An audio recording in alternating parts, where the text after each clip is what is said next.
નમસ્કાર દર્શક મિત્રો, સંયોગ ન્યૂઝમાં આપનું સ્વાગત છે।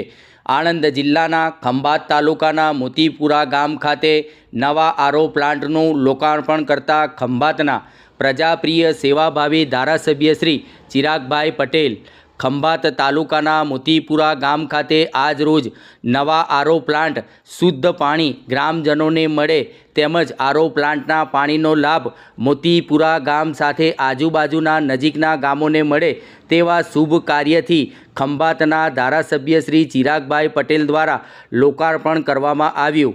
આ પ્રસંગે નગરા જિલ્લા પંચાયતના સભ્ય શ્રી અશોકભાઈ, મોતીપુરાના જાગૃત સરપંચ શ્રી જાગૃતિબેન તેમજ જિલ્લા અને તાલુકા પંચાયતના સભ્યો, મોતીપુરા અને કોડવા પ્રાથમિક શાળાના આચાર્ય ભગાભાઈ તથા મહેશભાઈ સહિત શિક્ષણગણ, ગામના ખૂબ જ મોટી સંખ્યામાં યુવા ભાઈ બહેનો, આજુબાજુના ગ્રામજનો અને વિદ્યાર્થીઓ ઉપસ્થિત રહ્યા હતા।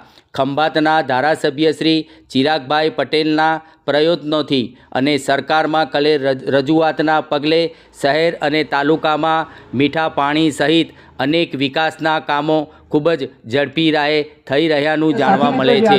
રિપોર્ટ શૈલેષ પંડ્યા સાથે કેમેરામેન કમલેશ રાઠોડ, સંયોગ ન્યૂઝ, મોતીપુરા, ખંભાત। અત્યારે આપણે જે ભેગા થયા છે, તમે બધાએ સાંભળ્યું હશે કે અહીંયા આગળ મોટી મોટી બે ટાંકીઓ દેખાય છે, અંદર આરો પ્લાન્ટ છે।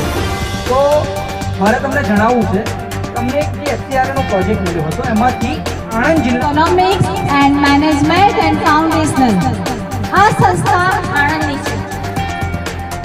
આ સંસ્થામાં મોતીપુરા ગામના રહેવાસીઓને અને પંચાયતને બધાને મીઠા પાણીનો મોકો મળશે। તેમને આરો પ્લાન્ટના લોકાર્પણ નિમિત્તે મારી સાથે મંચ ઉપર ઉપસ્થિત નગરા જિલ્લા પંચાયતના સદસ્ય અશોકભાઈ,